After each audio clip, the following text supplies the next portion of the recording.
What I've learned about politics is, yeah, you can move things along, maybe not as far as you would like to. And yes, you have to compromise. And even in a party that is quite ideologically driven, you've got to swallow hard to make things happen. I've noticed that it's easier to make a headline when we're talking about the environment than it is when we're talking about social justice or healthcare. I'm curious about your take on rebuilding momentum as now the co-chair of the European Green Party. What lessons do you think the Green movement needs to learn from these recent setbacks? Do you think they need to do something differently to win back public trust? Hello and welcome to Conversations with Sam Assad. That's me. Well, it's not about me, it's about my guests. And this week I'm joined by Ciarán Cuffe, a veteran Green Party politician. Ciarán has over 33 years of public service under his belt as a Dublin City Councillor, a TD, a Minister of State and a member of the European Parliament. And just last December, he was elected co-chair of the European Green Party, meaning he helps to lead Green parties across Europe. We sat down for a wide-ranging interview about his political journey, the lessons he's learned along the way, and the challenges that lie ahead. Ciarán Cuffe, thank you for joining me. It's an absolute pleasure to have you on as the first guest on the podcast. Thank you. It's nice to be here. You're very welcome. Throughout your life, Ciarán, you've advocated for climate action, for sustainable cities, for social justice. In fact, you said memorably at one point that ignoring the climate crisis is like saying, quote, there's a hole in the roof, but we'll get around to that in a few years' time. So we're going to delve into all that and more. Let's start off at the beginning, if we can, at the very, very beginning, your childhood. Yeah. And you grew up in Shankill in South Dublin, which is just north of Bray. I think it's quite an underrated part of Dublin. Yeah. I think it's very vibrant and it's an area that's set between the sea and the mountains. So there's a lot of great views there and nice walks to be had.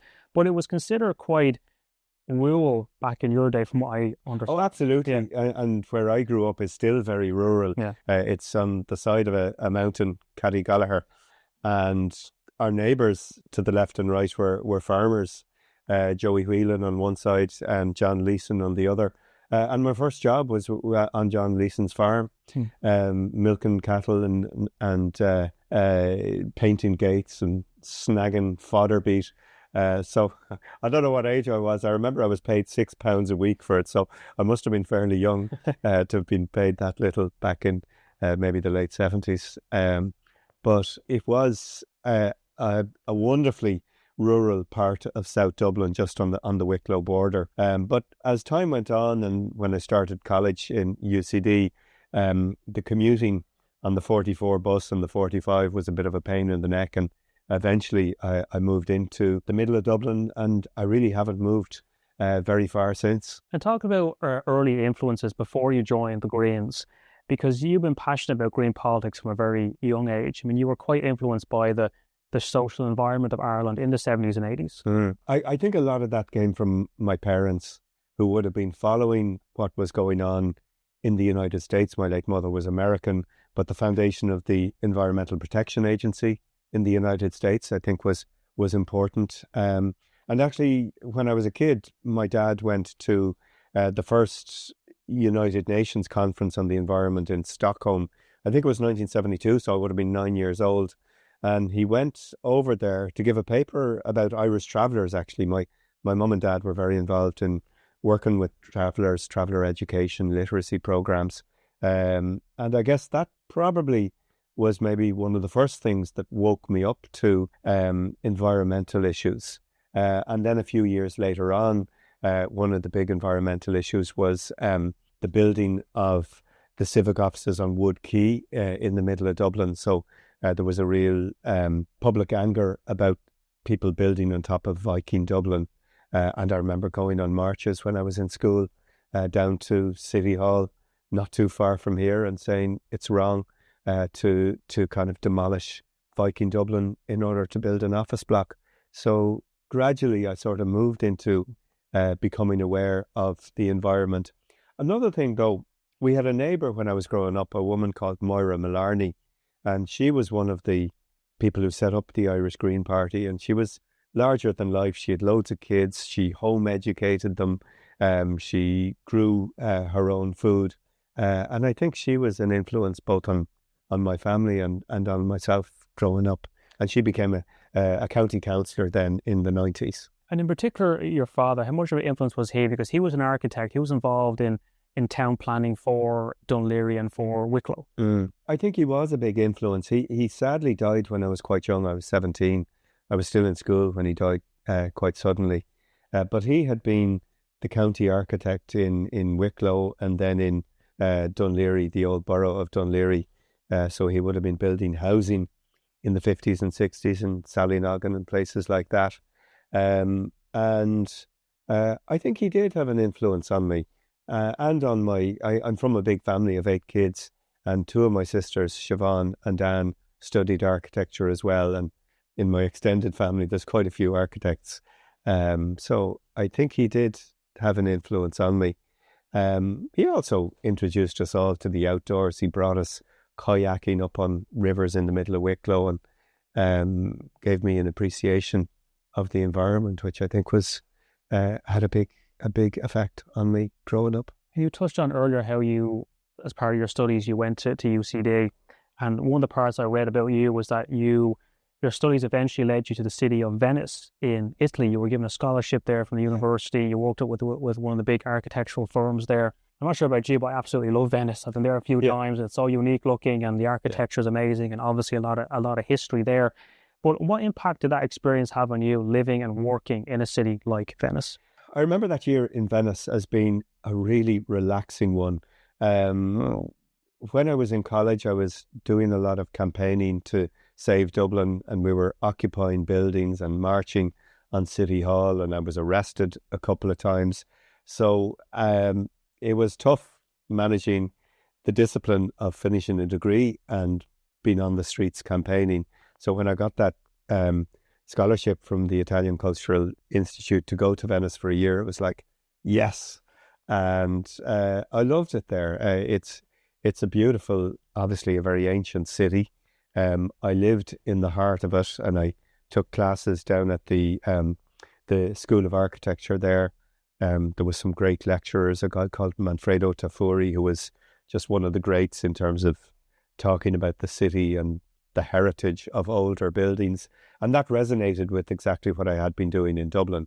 Because back in Dublin in the late 80s, I was saying it's crazy to knock down old buildings, number one, and to knock them down to build motorways through the middle of Dublin. This is just such an outdated approach to the challenges of our cities.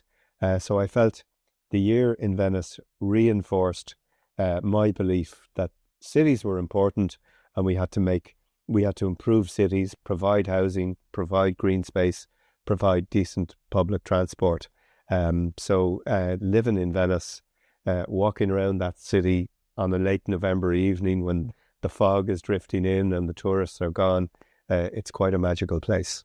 And you mentioned about improving Dublin City. I do want to, again, mention Venice, but relate it back to Dublin if I can, because Venice is one of those cities that has a tourist tax. It's designed to help manage the tourist flow and preserve the city, contribute to local services. I think France, the Netherlands, Switzerland have similar taxes in place. Recently here in Dublin, the 4 local authorities, they talked about a proposal to tax hotel rooms, which they say would bring in about €12 million per year. And one of your colleagues on the council, Hazel Chu, she believes that Dublin is not attracting enough tourism, and she thinks that money could be ring-fenced to help encourage visitors, as well as bring in more basic services like public toilets. We've heard from the minister on this, Patrick O'Donovan. He has talked about how he would not welcome a tourist tax, and he says Dublin is already a high-cost destination, so adding to the cost would not be the best idea. Where do you stand on that debate? Would a tourist tax be good or bad for Dublin? Well, I think it's important that local government can stand on its own 2 feet, and Dublin and Irish local authorities are outliers when you look around Europe at how cities and towns can fund themselves. And in most of Europe, they get most of their income from local taxes, whereas in Dublin, we have to go cap in hand to central government looking for the money for very basic services. I mean, we can barely provide 1 or 2 public toilets in the middle of town. And these basic facilities, it should be easy for the council to provide them. And if that means a a tourism levy on each bed night, then so be it. I think it's the least we could do to make sure that visitors to Dublin get the facilities that they deserve. So I support this. But I think very often ministers from outside of Dublin don't understand the big city problems that we have to deal with. And that can be just simple things like street cleansing, provision of public toilets, maybe even a drinking fountain or two in the city centre. These are issues I campaigned for over the years, but we've seen very little progress on them. Going back to your family connections, I read that you're actually a distant relative of the Kennedy family in the US on your mother's side. Yeah. And also actually the first Prime Minister of Newfoundland, which is a Canadian province. That's not something that many and that's people... on the dad's side. Yeah. But not many people can say that. I mean, did that family link have any impact on your outlook, or is it just an interesting piece of trivia? You know, I think the influence of my mum, who was American, was important. She grew up in Chicago and met my dad when my dad was studying in the States in the late 1940s. And I think that did have an influence on me. And her sister Ethel was married to Bobby Kennedy. And I do remember a huge sadness in the house when Bobby was assassinated in 1968. I mean, I would have been only 5 years old, but I think my parents would have gone over to the funeral. But there was certainly huge admiration for what he was doing on civil rights and so many other issues. So I think that had an influence. But I think as well on my dad's side, my great-grandfather, Philip Francis Little, was the first Prime Minister of Newfoundland in Canada. And through my little cousins, there's a lot of people who would be conscious of his influence on establishing democracy in Canada and everything that he achieved. I always remember the great line. He moved out of politics. I think he was still in his 40s, but he used the great line, "I will go now before the milk of human kindness turns sour." I thought it was one of the best parting shots for somebody finishing up their political career. And then he came back to Ireland, found himself a wife, and I think had 11 or 12 children. He was a fascinating character from the 19th century. And his, I think his son, PJ Little, became a TD and was a Fianna Fáil minister for posts and telegraphs in the 1930s or 40s, and went on to set up the Arts Council.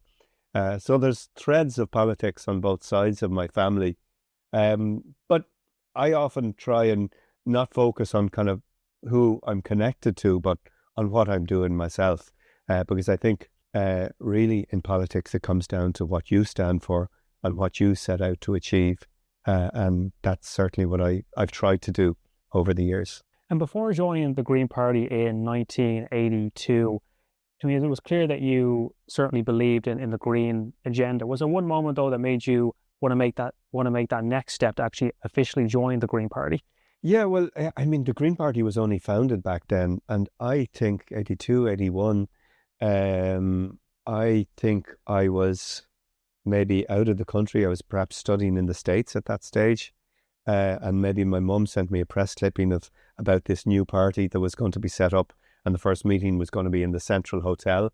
And now I missed that first meeting, but I joined, I think, in February of 81 or 82, whenever it was. And I remember being at the first conference up in the Glencree Reconciliation Centre. And really what made me join was an article by the late Michael Viney, the journalist who wrote for the Irish Times for many years. And he just talked about the values of this new party, which were grounded in social and environmental values. And I said, I think I can relate to this. So I did join the party early on. I wasn't overly involved. I went to a couple of conferences because in the 80s I was in college studying out in UCD and got more involved with trying to protect Dublin. And maybe within the Greens at that time, there was more of an interest in rural values and getting out of the cities. And I was saying, look, the cities are so important and we need to talk about city life. And together with a bunch of students from around Dublin, we set up a group called Students Against the Destruction of Dublin, SADD. And we went out on the streets campaigning working with communities in the Liberties to try and prevent road widening and communities being destroyed. And it's important to remember what was happening back then. The then Dublin Corporation was buying up vast swathes of property, loads of buildings on Parnell Street, Cork Street, and just knocking them down to make a street twice as wide. And whole communities were moved out of the inner city and were destroyed. And to me, that seemed outrageous. And I worked with people like Roisin Murphy, Brian O'Brien, Ewan McLaughlin, and a whole group of people from all the colleges around Dublin, from Bolton Street, NCAT, Cathal Brugha Street. And we all kind of met on a weekly basis to say we need to do something about the future of Dublin. And in saying that, fast forwarding to your time in elected politics, you were twice elected to Dublin City Council in 91 and 99 for the South Inner City electoral area. Tell us about your memories of that time. What areas you focused on? Because that was your first true test on influencing change in that kind of position. Yeah, the South Inner City, when I was elected in 1991, it was an area with a huge amount of deprivation and poverty.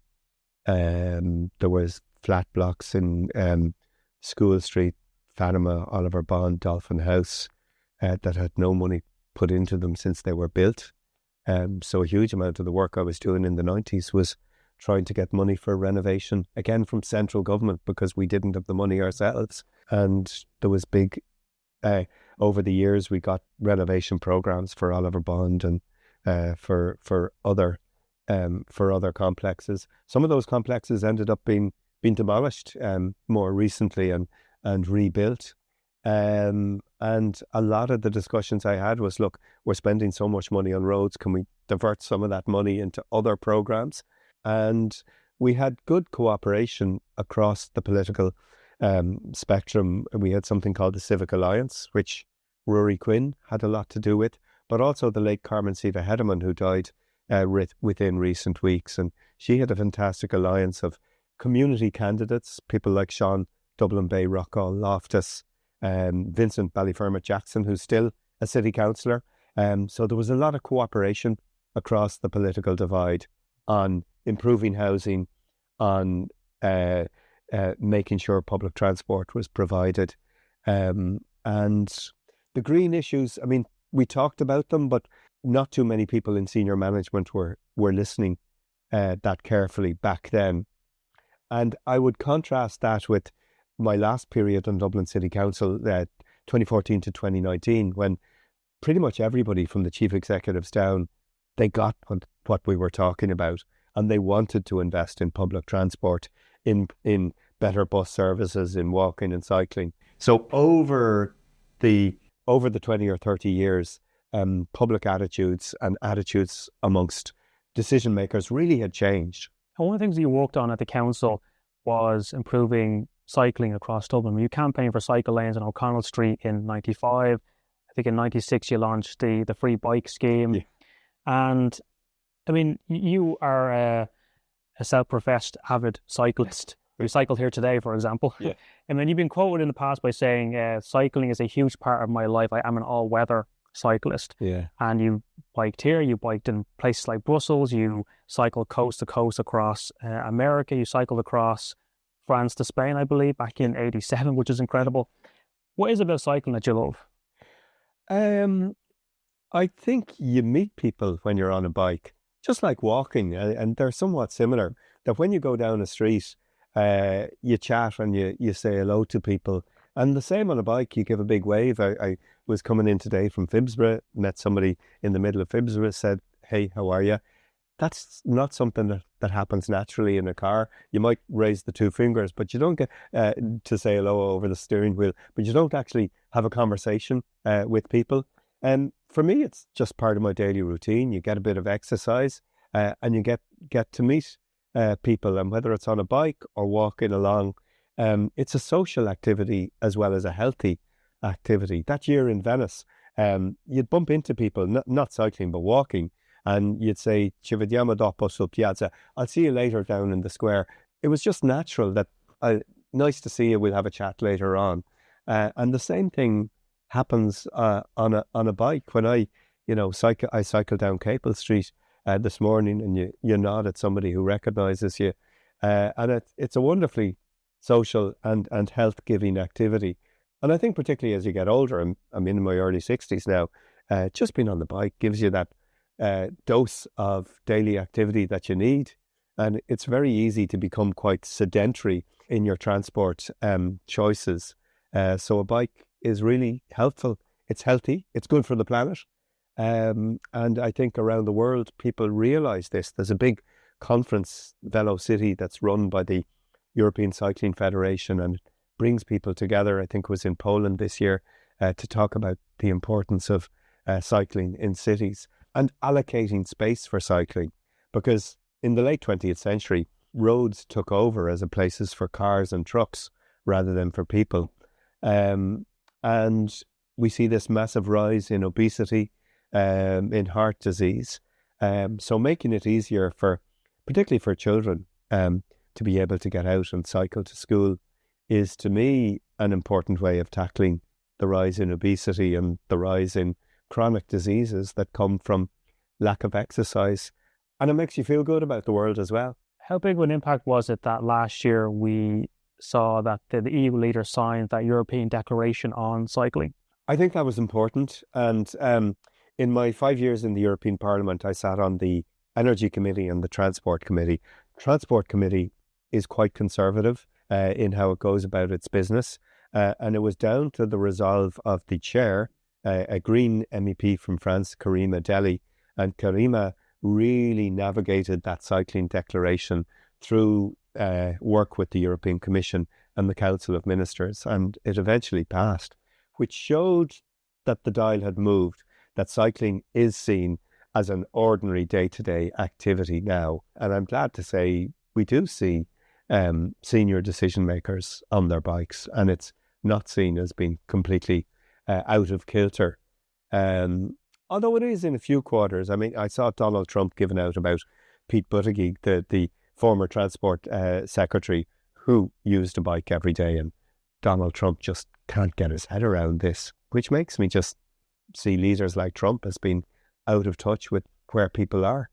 And in terms of national politics here at home, you first ran as a candidate for the Dublin Central constituency in 97. You didn't get elected, but you got over 1,000 first preference votes. I think that was the same constituency as Bertie Ahern, who went on to be Taoiseach. I think Tony Gregory was in that constituency. It was a crowded field. Jim Mitchell, Tony Gregory and Bertie, so there wasn't much space for me at the time. But at the time, how did that run for the Dáil come about in 97? What's your memories of that campaign? Because that was your first taste of politics on a more national stage.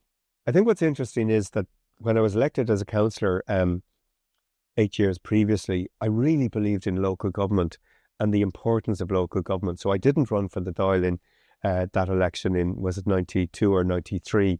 I said, local politics is where I want to make a difference. And over the years, I guess I was a slow learner, but I learned that the powers of local government were severely restricted. And if you wanted to affect change and get the budget that was needed for housing, for transport, for community facilities, you had to be in the Dáil. So that sort of pushed me into running in Dublin Central in 99. And, I got 3 or 4% of the vote, which was respectable for the Greens at the time, but it wasn't a breakthrough. 97, actually. But it got me out knocking on doors, meeting people face to face and seeing what the concerns of people were. And the constituency at that stage wasn't just the North Inner City, it went all the way out to Cherry Orchard. And the concerns that people had in Ballyfermot and Cherry Orchard, it was about crime, it was about maintenance, it was about decent schools and facilities for their kids. And I guess that has always remained with me, on top of all the wider green issues that I campaign on. And I think that helped me get re-elected in the South Inner City, and then more recently elected in the North Inner City, because I'm well used to sitting in a community hall, listening to concerns. It could be about gangland crime, it could be about the quality of social housing, and we have to be grounded in those issues to make progress as a party. And I suppose that you weren't discouraged by that result in 97, because you came back in 2002 And that was the year you got elected to the Dáil for the Dún Laoghaire constituency, and then ultimately you were then in opposition. What's your memories of that day being in the count centre when the results were coming in and you heard that your name was Ciarán Cuffe is elected? Yeah, 2002. It took a while to get elected. I think it was on the 10th count or something like that. But I was elated. I'm not good at predicting my election result. I didn't think I'd be elected in 91. I didn't think it would happen in 2002. I was overjoyed because at the time I was holding down a full-time job in the then DIT. I was teaching there at the Dublin Institute of Technology. I was trying to do my work on the City Council, and it was very hard to balance all of those issues. And there was almost a sigh of relief of, great, I have one job that I can focus on for the next 5 years. And of course, the morning after, you wake up and you realise the enormity of what you're trying to do. But I was very lucky then because we went from 2 TDs to 6. So I had 5 colleagues to work with on discussing what needed to be done in Dáil Éireann, and it was a good period. Do you remember how you felt that first day in Leinster House? Yeah, I remember kind of walking in and being a little bit daunted by it all. Like anybody, you go through there and there's ushers dressed in black who are nodding at you and saying you're very welcome. But it was, I suppose, at one level it was a fairly friendly place. But I think it's important to remember that it was also a bit of a gentleman's club. It was very male-dominated. It was very hierarchical. It was very old-fashioned. It had a bar, not only a bar for visitors, it had a bar for the members itself. It still does. So a lot of the kind of the wood-panelled corridors and meeting rooms are like a London club, I guess, rather than a place for the people to make decisions on the issues that affect them.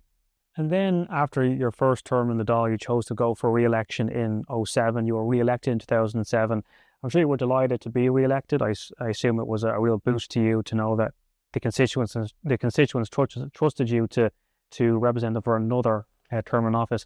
But the Greens made what some would call a controversial move in that you entered that coalition government with Fianna Fáil. At the time, you seemed quite uneasy about it. There's that infamous blog post which was well documented at the time when you wrote, quote, "A deal with Fianna Fáil would be a deal with the devil who will be spat out after 5 years and decimated as a party." It was incredibly candid at the time to post something like that. What was going through your mind and how would it feel to end up in that coalition anyway? I think it was a Faustian pact, and I think all of us were tormented by the decision. Do you stay on the sidelines, the hurler on the ditch, saying, this is what you should do, or do you go into the fray? And maybe as time has gone by, I believe more now that it's important to get stuck in, to roll up your sleeves and engage with the realpolitik. Another way of looking at it, I talk about that, my first term in Dáil Éireann, where we were in opposition, and I could happily walk out of the front gates of Leinster House. If there was a crowd outside, somebody would hand me a megaphone and I could tell the crowd exactly what they wanted to hear. I'm good at that sort of thing from, marching 10 years previously on the streets of Dublin. And it's an easy place. And I can see the likes of People Before Profit. They're happy to be upset about every issue. It's a new issue. This month, it'll be another issue in a month's time. But government is tough. And it's a bit like being put into a straitjacket. That you have to work with other parties. You have to defend decisions that you might not make yourself. And it's tough. But I do believe in politics, you're in there to affect change, not just be a voice for concern. And even in the European Parliament, you have to work across the political divide. And to move legislation forward, you have to work with the right and you have to work with the left. And I guess what I've learned about politics is, you can move things along, maybe not as far as you would like to. And yes, you have to compromise. And even in a party that is quite ideologically driven, you've got to swallow hard to make things happen. And that's what was going through my mind when I wrote that blog post at 1 a.m. back in 2007, asking myself, would it be worth it? And I think at the end of the post, I said it would be if we could effect change. What do I think now? 18 years on. We did move the dial a bit in our first term in government, but we were much more influential in our second term because we went from 6 to 12 TDs.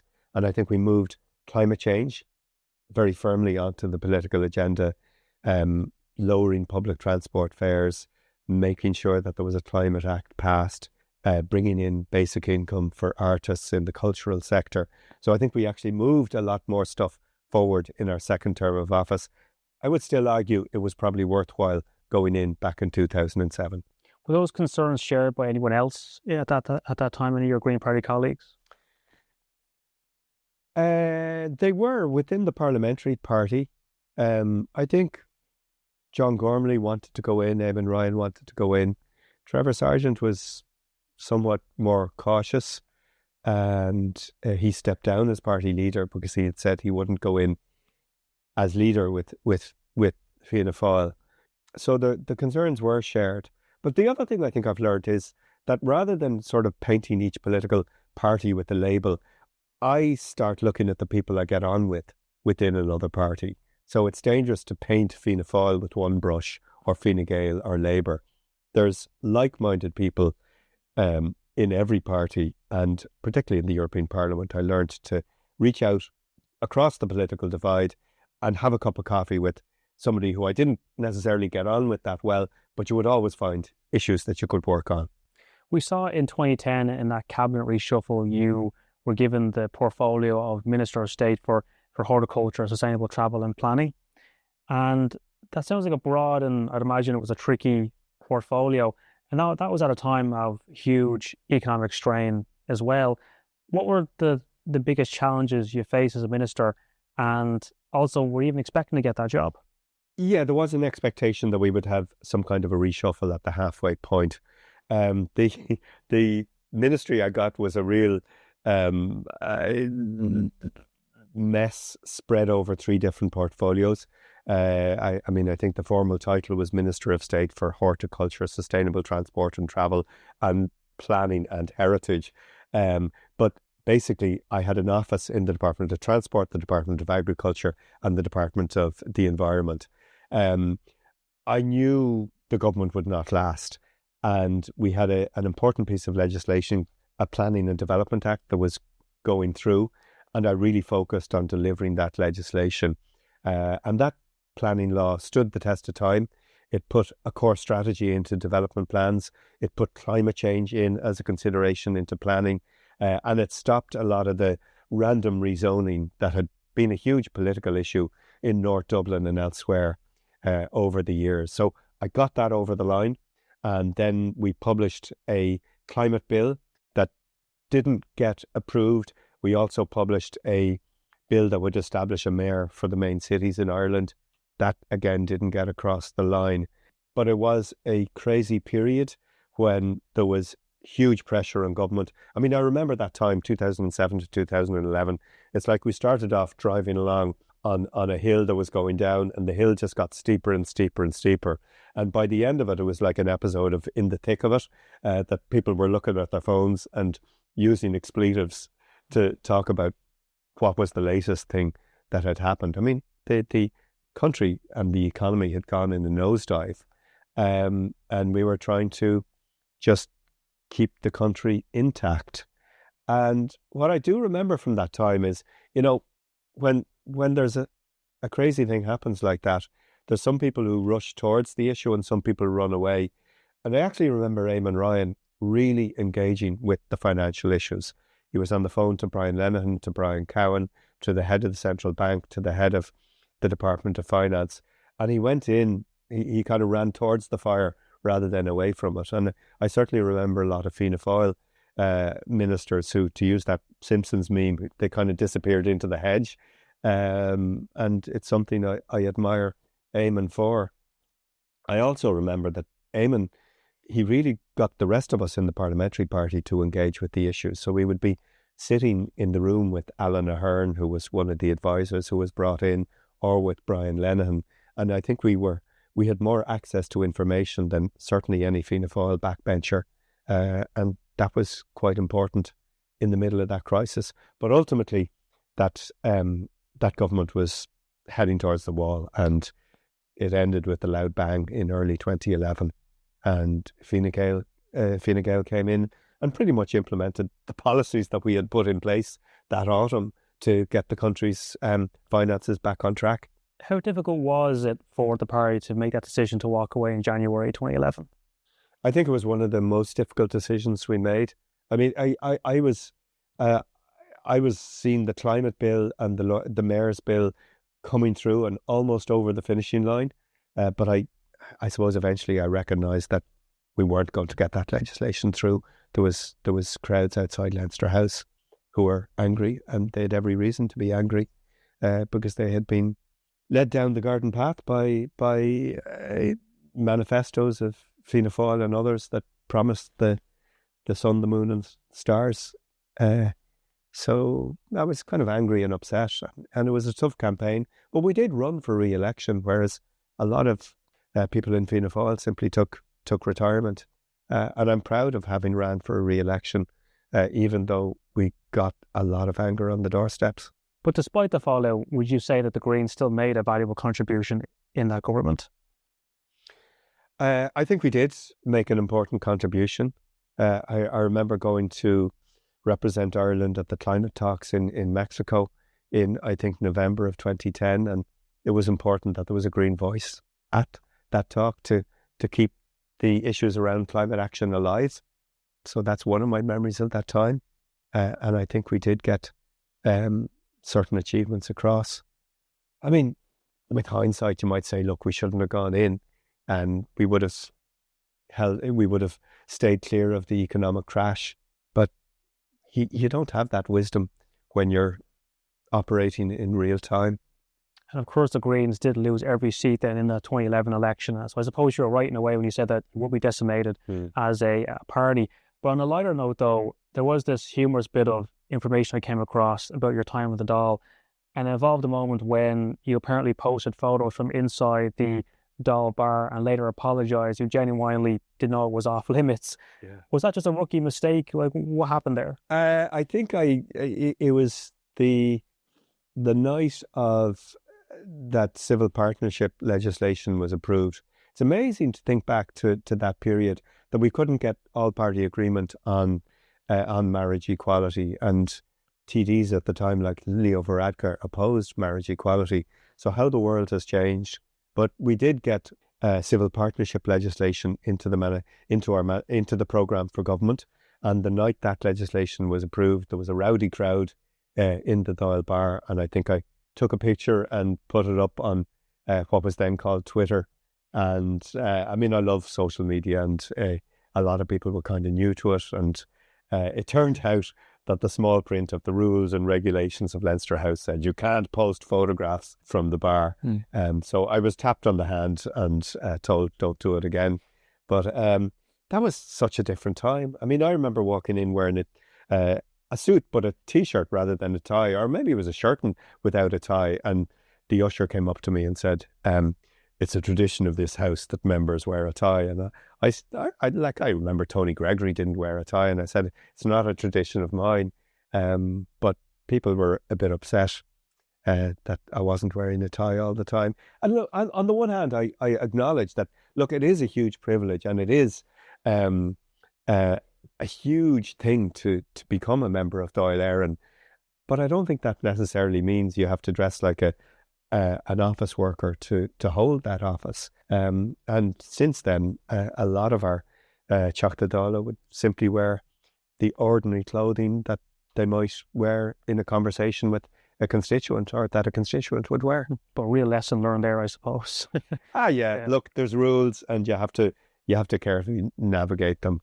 You touched on earlier how you then returned to Dublin City Council in 2014 after some time away from elected office. So I gather that you felt you had a lot still to contribute. After serving as a TD and minister, though, did you approach that role differently with that national experience under your belt? I think I did. I think there was two things going on. One, I had that experience of 20 years in politics. So I tended to keep my mouth shut a lot of the time and focus on the issues I wanted to move on. And the second thing is that I think the world had changed and the green agenda had moved, if not centre stage, certainly closer to where decision making was happening. So there was a huge amount of support for the ideas that I was bringing into local government in 2014. And I had allies, people like Andrew Montague from the Labour Party, Rebecca Moynihan, who really were supportive of what we were trying to achieve. And even the senior management team, the chief executive, people like John Fitzgerald, Tierney, Owen Keegan, they were fairly supportive of what we were trying to do. And a lot of money was going into improving public transport, giving priority to buses at traffic lights, making it easier to cross the road. Like I remember having a motion about let's give pedestrians an additional second to cross the road at the pedestrian lights. Back in the 90s, that would have been laughed at. But Brendan O'Brien, the head of transport, said, yeah, we'll do that. And he did add a second. And I said, look, somebody had said to me, look, people's parents don't go into town anymore because they can't get across the road before the lights have changed. So it was a very real concern that older people had. And the council responded. So those kind of issues, you managed to nudge things along a little bit, and progress was easier to make in that period 10 years ago than it had been over 30 years previously. You mentioned before that, of course, you served in the European Parliament. You were elected in 2019, served until 2024 representing Dublin. You actually topped the poll in Dublin in 2019 in that election. That came at a time when the public mood was very much shifting on climate in a positive way, which resulted in huge success for the Greens across Europe. What do you remember most about that campaign and the result for you personally? It was my best campaign, but the public mood was absolutely in favour of climate action. We had David Attenborough on the BBC every night talking about the climate emergency. We had Greta Thunberg. We had many voices saying, look, we have to act on climate. My memory as well is the weather was good. So it felt like every day of the campaign was sunny. But certainly I enjoyed that campaign and the result was exactly what I wanted. But I did say at the time that phrases like topping the poll don't come naturally to the Greens, and we have good days and bad days. And 5 years later, the tide had gone the other way. Ironically, because there's a need for climate action more than ever. But the mood 2019, 2020, and for a year or two subsequently in Brussels was that we need to act on climate. So that autumn we passed a European climate law, and over the subsequent years we passed about 20 pieces of legislation that advanced the climate agenda considerably. The Carbon Border Adjustment Mechanism, Renewable Energy Directive, Energy Efficiency Directive, Recast Energy Performance of Buildings Directive. I know that sounds a bit like gobbledygook, but it's this whole set of laws that have moved climate action on.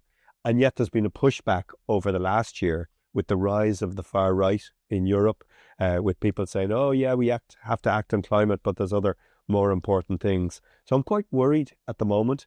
And this week there's we're in the middle of June, and there's climate talks taking place in Bonn in Germany over the next 2 weeks, and we're seeing some progress on health and other issues, but we're not seeing the changes that we need on climate adaptation, on health for the global south. So the climate crisis continues. The scientist tells us that things are getting worse, and yet you're seeing a political pushback on climate legislation. Oh, let's not phase out the production of oil and gas, petrol and diesel cars in 2035. Let's give it a few more years. So the goalposts sadly are moving in the wrong direction at the moment on climate. And there's a need more than ever to take action and to make sure that people who are vulnerable are helped over the next few years. And in terms of navigating the Parliament, I mean, you were elected with a huge mandate, and then not long after the pandemic hit and the world changed overnight. What was it like trying to find your footing as a newly elected MEP in the middle of that kind of global upheaval? It was pretty challenging and stressful. So after barely 6 months in in the Parliament, suddenly the world closed down and meetings moved on to Zoom and similar platforms. So just as you were getting to know your colleagues, you were suddenly back on screen.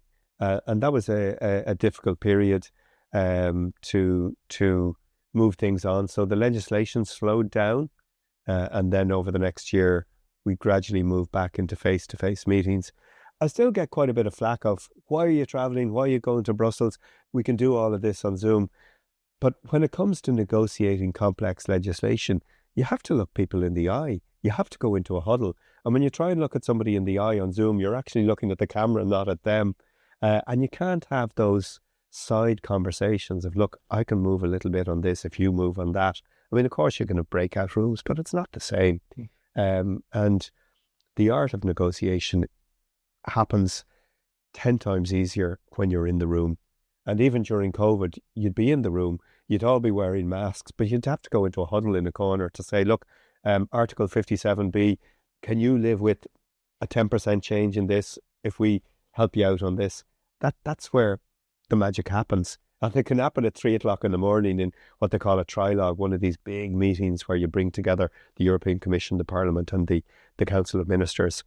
And I love those kind of discussions, and I really enjoyed those negotiations. But thankfully we did. By 2021, we were back in relative normality, even though we were taking COVID tests every second day of the week. And one of the things as an MEP, we were just driven demented by obeying the rules, because we were in Belgium and France and England and Ireland. And my team were making sure that I was compliant with whatever the COVID rules were in the countries you were travelling through. And you just wanted to make sure you weren't caught out. But the legislation continued, and I had the privilege of being what they call the rapporteur or the lead negotiator on this legislation about green buildings.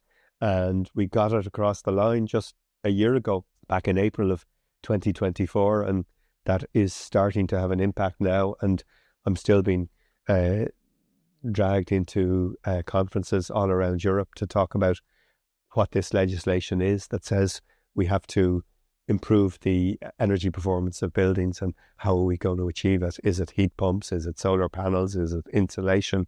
So countries are looking for help with that, and I'm certainly part of that discussion, which is a nice place to be. You've touched upon the fact that you were deeply involved in the Parliament's work on many different issues. What's one thing you think the public might not realise about how the European Parliament works and operates?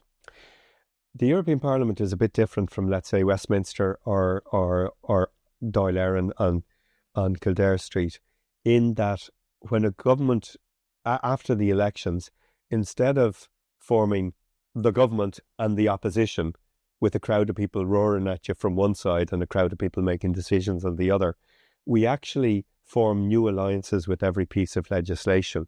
And the chamber is circular, so it doesn't divide with that crowd and that crowd. And depending on the laws that are being made, you might be working with the far left, you might be working with right-wing parties to basically move laws along. And each committee works to a slightly different agenda. There's 20 different standing committees, but it's quite collegial, and it's quite, I won't say consensus-based, but it's certainly, there's a lot of give and take. So in very simple terms, the way Europe works, the European Commission, they produce a draft, the first draft of a law, and then they throw that down to the Parliament and to the Council of Ministers from the 27 countries. So if it's an energy law, the 27 energy ministers come up with their version, as does the Parliament. So you end up with 3 versions of the law, and then this trilogue that I talked about earlier, we work with a 4-column document. You have 3 versions in column 1, column 2, column 3, the original draft from the Commission, the Parliament's version, the Council's version, and then you fill in the 4th column. So it's quite give and take. It's all about negotiation, and the negotiations can go on late into the night, and you finally sign off on the final wording of the legislation. But it's immensely complex. So like when the Parliament considers a law, we might be considering 1,000 different amendments, and the role of the rapporteur is to bundle the amendments and come up with, how does this work with all of you? is this a compromise that you can live with? So it's quite complex, the lawmaking process. A bit like sausage making, you don't want to see it close up, but you do make decisions and you move things on. And I really enjoyed those deliberations over making laws. One of those big pieces of legislation was the Energy Performance of Buildings Directive. I was curious to know, did your training as an architect, as an urban planner, did it give you a unique perspective when crafting climate legislation like this? I mean, for instance, your understanding how buildings work, how city planning can reduce emissions. Yeah, it really helped. And walking into the room as an architect and urban planner, people were, I won't say deferential, but they understood where you're coming from. And when we got into very technical amendments over, are we going to specify timber or natural materials? Are we going to look for a 16% improvement by 2030 or 2033? I won't say it came naturally to me, but I could understand the language. But I was lucky to work with people. Morten Petersen from Denmark, he wanted to move. He was quite ambitious. Svetlana Penkova from Bulgaria, she understood the need to move away from Russian gas. Sean Kelly from the European People's Party, Fine Gael, Ireland, he was with me, but he had to deal with fairly conservative people within his own party. But I was kind of good at navigating that space, and I had a great team working with me. So on the technical side of things, there was a lot of agreement. And even in reaching out to the left, Marissa Matias from Portugal, she said, Ciarán, I just want to protect tenants to make sure that they're not evicted when the landlord makes improvements. I said, look, I hear you. It's absolutely what I want to achieve as well. So it's like conducting an orchestra of making sure that all the instruments are working in tune from different countries and from different political viewpoints. So luckily, we got that legislation across the line. I don't think it would happen today because the Parliament has moved to the right and Europe has moved to the right. But so we were lucky to get it through. You were an MEP when the Russian invasion of Ukraine started in 2022, one of the biggest geopolitical shocks in decades. What do you remember most about those early days in the Parliament, and how do you reflect on Europe's response since then? It was a huge shock. Ukraine was not on my radar at the time. I remember the previous December, we were passing motions at the European Parliament, and it was all about arming Ukraine. And Grace O'Sullivan and myself, who were the two Irish Green MEPs, we have a strong pacifist tradition. We abstained on some of these votes for rearming Ukraine. But then when we saw a very bloody invasion coming from Russia, it changed our minds, and we voted in favour of strong support for Ukraine. And it's all very well talking about pacifism and neutrality and in theory, but in practice, when a country conducts a bloody assault on another, you have to support that country. And the Greens around Europe have been supportive, and Annalena Baerbock, the German parliamentary leader, co-leader of the Greens, she worked within the last German government to provide the weaponry and arms that would allow Ukraine to defend itself. And I think it's important that continues to be provided, because I think Vladimir Putin won't stop at Ukraine. He has his eye on Latvia, Lithuania, Estonia. And in those countries, they're terrified. They're ramping up their defence spending to 5% of their budget. So for me, it was a wake-up call that you need to ensure that support is provided when military aggression happens. Speaking of the international order, the situation in Gaza, we've witnessed the devastating conflict there. And when the European Parliament passed a resolution on Gaza during your time there, that only conditionally called for a ceasefire. You voted against it, calling it, quote, practically meaningless because it made a ceasefire contingent on other factors. You went on to say as well that, quote, never has this union seemed so divorced from its founding values of peace and human rights, and you urged Europe to, quote, secure a permanent ceasefire. Now, why was it so important for you to take such a stand? I think coming from Ireland, we have huge empathy with the underdog, and the Palestinian people have been underdogs for a long time in the Middle East, and particularly when you saw Israel take over territories that are Palestinian, you could see what was happening in real time. And I certainly talked about a genocide against the Palestinian people, and that word has entered into the political lexicon at a European level. Public opinion has shifted over the last 12 months, 18 months.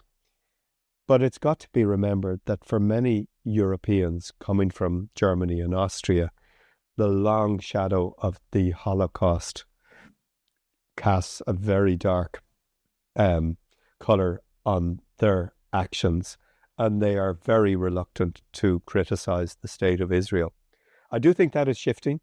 I think as people see that tens of thousands of civilians and children have been slaughtered in Palestine, their views have shifted. And in my role now as the chair of the European Greens, I'm working with my co-chair Vulat Setsi to try and get a consensus on Palestine from the European Greens. But it still can be challenging to persuade some of our colleagues that the devastation demands much greater intervention from Europe and from the European High Commissioner for Foreign Affairs, Kaja Kallas.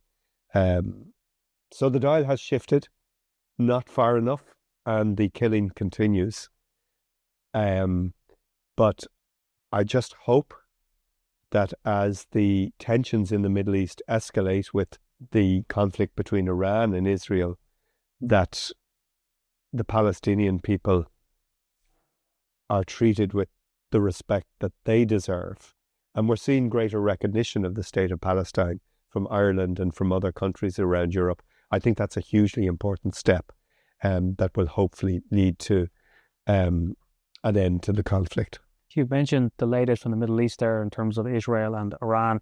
We've heard from several Irish MEPs who have criticised the European Commission President Ursula von der Leyen for what they believe is her publicly backing Israel and blaming Iran, accusing her of acting without the mandate of EU member states. She reportedly said that Iran is, quote, the main source of regional instability, and she suggested that it was responsible for the ongoing conflict. Some have called for her to resign. You know her well. Do you think she needs to go?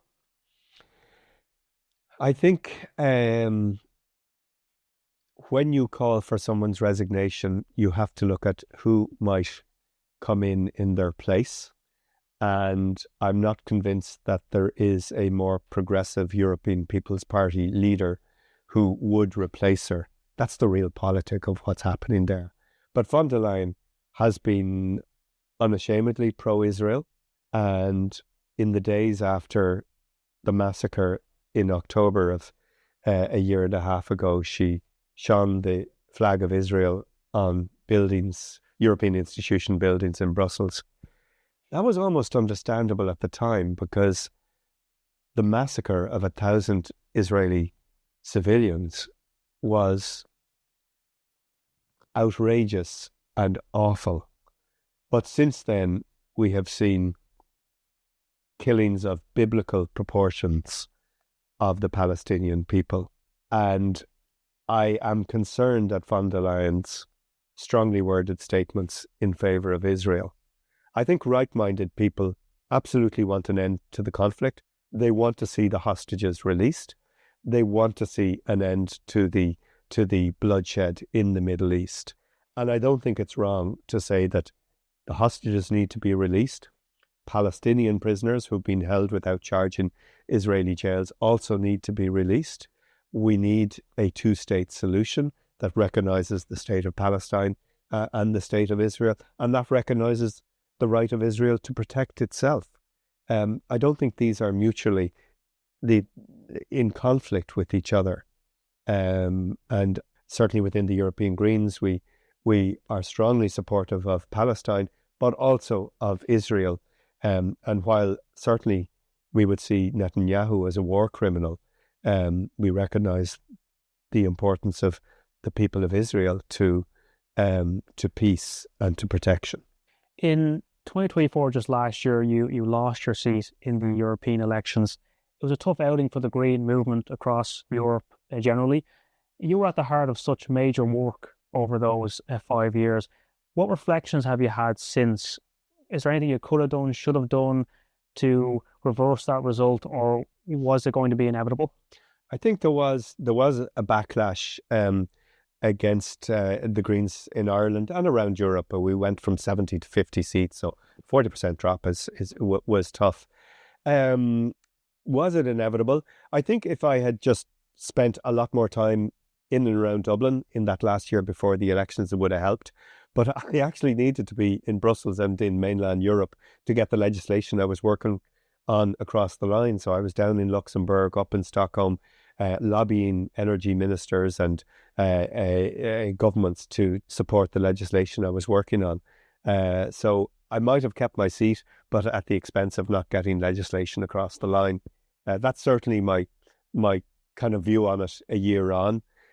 Is there unfinished business in Europe? There is, and part of the reason I've taken on this role as co-chair of the European Greens is to continue to talk about climate action, biodiversity loss, and just transition and what is needed in future. So I haven't lost the fire in my belly and the enthusiasm for affecting change at a European level. I love the way Europe can move hugely important legislation across the line. It is sometimes mind-numbingly slow, but you are making changes that impact on 500 million people. So it does take time.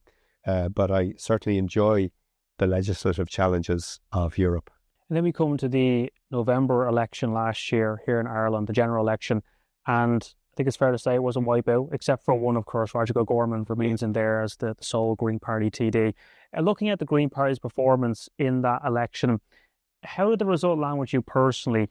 Did you feel a sense of deja vu considering the 2011 election result? Oh, absolutely. And I guess that was 6 months on from the loss of my own seat. So I guess I had been through the trauma of losing the seat and the denial, the anger, acceptance cycle. I was a lot further through whatever it was, the 12 steps by the stage that the election happened. I think small parties get squeezed almost always in around Europe when it comes to elections. I think the German Greens got squeezed from having been in government over there. It had happened to us before. I thought we would still safeguard 3 or 4 seats. I didn't think it would be the wipeout that happened. But I think the Irish electoral system, it's challenging for small parties to survive. People always say, oh, I gave you a number 3. I was surprised you lost your seat. But you need the number 1s in the PR-STV system, in the electoral system we have. It is always difficult for a party that is often within the margin of error of being wiped out to keep being represented. And also the nature of Irish politics. Not only in the Greens do you have to concentrate on the visionary, idealistic stuff, you have to get the votes. So you have to be looking after the bread and butter of the wheelie bins, the disc parking, the ordinary stuff that people expect the TD to be engaged on. Sometimes I wonder, is there a better electoral system in Ireland? And in Germany and in New Zealand, you have the geographical constituencies. So you can be elected for, Baden-Württemberg, or you can be elected for Donamead. But you can also go down on a list system to represent a party. And as a result of which, within the Bundestag or the German or the Netherlands or the New Zealand Parliament, you can be elected for a region or for a party. And I think Ireland could benefit from that you might have a choice of electing somebody to represent where you live or to represent the values that Fianna Fáil or Labour or the Greens represent. But I don't think there's an appetite for that degree of electoral reform in Ireland, which I think is unfortunate. The one criticism we hear often with the Green Party, I'm sure you've heard it before, is that the Greens are a one-issue party, that they're strong on climate, but perhaps seen as weaker on bread and butter issues like housing, healthcare, cost of living. How do you respond to that perception? Do you think it's a fair critique? I don't think it's fair. I think we have strong views on all of these issues, but it often is easier to find a microphone close to you when you're talking about climate rather than when you're talking about housing or social welfare. So it can be difficult to break through in the media cycle when the issue is not on core environmental issues. But I think over the 30, 40 years that I've been in the Green Party, I've noticed that it's easier to make a headline when we're talking about the environment than it is when we're talking about social justice or healthcare. I'm curious about your take on rebuilding momentum as now the co-chair of the European Green Party. What lessons do you think the Green movement needs to learn from these recent setbacks? Do you think they need to do something differently to win back public trust? I think from your last question, recognising that often people only want to talk to the Greens about climate, we need to talk an awful lot more about social issues. And if we take climate action seriously, a just transition is hugely important. What do I mean by a just transition? I mean making sure that the least well-off in society benefit. Translate back to Ireland, it means making sure that a council flat is renovated ahead of a middle-class leafy suburb. And that means governments have to spend money in different ways. We need to spend more money on helping people who are struggling. So I think that should be at the heart of where green messaging is at, both in Ireland and around Europe. And yes, a lot of Green Party representatives come from a place of privilege. They've been well educated. They've been very lucky in life. So we need to double down on making sure that we represent people who are finding it difficult to get past the end of the month. I'm sure you're enjoying your time as co-chair of the European Greens. Have you thought at all about the possibility of returning to elected office here in Ireland at some stage? The thought often crosses my mind. I really enjoy European politics because it's very policy focused. It's focused on affecting legislative change that has a real impact. It might not be today or tomorrow, but in a year, 3 years, 5 years' time. I did think about running for the Dáil again last November. I felt I was busy with other things. And even if I was successful in getting back into the Dáil, you could be a backbencher for 5 years, staring across at Matty McGrath giving you a hard time. I prefer the work in Brussels to that. But in politics, the old adage, never say never. I went back to being a councillor after being a Minister of State. I really enjoyed that. Who knows what options might emerge on the Irish political scene over the years ahead. We'll see what happens. And I know that you very much love Dublin, and you've said before that to make Dublin thrive, we need to, quote, tame the traffic, provide decent housing people can afford, ensure we have clean air and green spaces. That certainly paints a lovely vision of a livable city. How close or far do you think Dublin is from that vision right now? It's moving in the right direction, but at far too slow a pace. I mean, one thing I'd love to see would be a directly elected mayor for Dublin. And yes, I'd love to, I'd jump at the bit to go for that if it were on offer. And we're seeing how a mayor in Limerick is certainly giving a voice to that city. But I think every city in Ireland should have a directly elected mayor with real powers. And I think Dublin's voice is often hidden by, I mean, you referred to a Minister of State slapping down our councillors in Dublin over the wish to have a hotel tax. Dublin people should be able to make that decision, and Dublin representatives should have the right to make decisions on the issues that affect them. I remember years ago being in Denmark. I think it was in Aarhus or Aalborg, one of the smaller cities in Denmark. And I looked around the room and I said, look, what do you do? And a woman said, well, I'm in charge of healthcare and we're just building a new wing in the hospital. The council is building it because we need more space. Somebody else said, well, I'm in charge of public transport. We have a new suburb. We're building some new bus lines out there. And it dawned on me, not only did they have the responsibility, they had the finance to affect change over their city. And all too often in Dublin, the debate is, oh, why doesn't the government do something for Dublin? Why shouldn't Dublin be able to do something for itself? So I am interested in giving local government the powers that you see in any mid-sized mainland European city. And I think it would be great if Dublin wasn't an outlier. I mean, this is something that's been written about for decades. So hopefully we'll see change on that over the next few years. A couple of final questions just to sum up. When you look at your life right now, what are 3 things that really ground you in gratitude? I think I've been very fortunate in politics over the last third of a century. Having the privilege of being a councillor, a TD, an MEP. I mean, I've seen so many people who put themselves forward in politics and don't get there.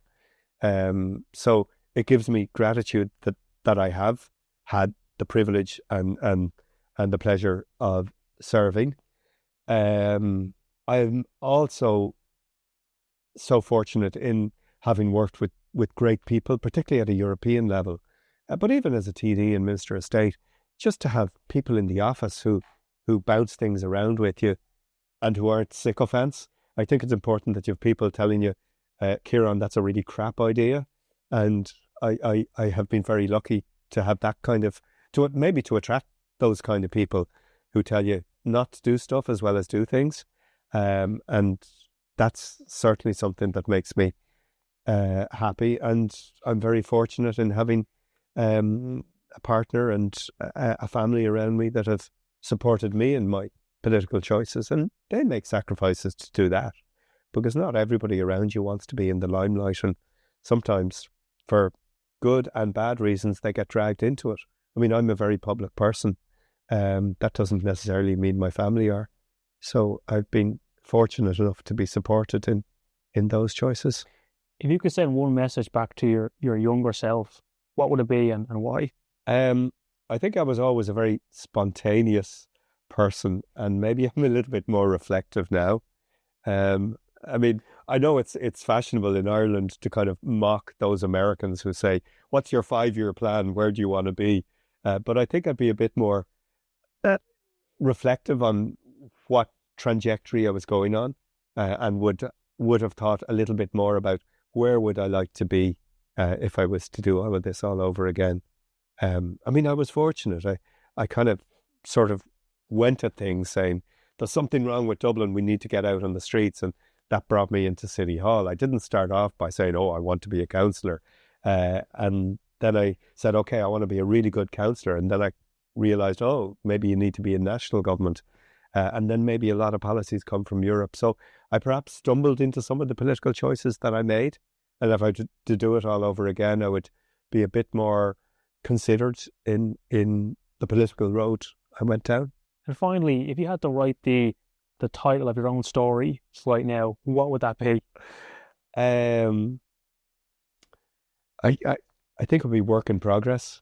I certainly think there's a huge amount of things that need to be achieved. I guess I've tried to speak very bluntly about where we are and where we're going. And that infamous blog post from 2007, The Deal with the Devil, was one of those. I hope I continue to be as sort of straight up about the work that the Greens need to do, because we need to be just in touch with the concerns of ordinary people and represent them, as well as think about the big picture stuff that can take years to deliver. Well, Ciarán, your work has spanned decades, and whether people agree or disagree with Green Party policies, you can say you're not in it for the long haul. Thank you again for joining me, and best of luck with everything that comes next. Sam, it's been a real pleasure. Thank you. Thank you. Thank you for listening to this episode with Ciarán Cuffe. If you enjoyed it, give us a like and subscribe on YouTube. You can also follow us on Spotify and Apple Podcasts. But the conversation doesn't stop here. You can follow us on our social media channels for updates, clips, and more. Until next time, thanks for being part of the conversation.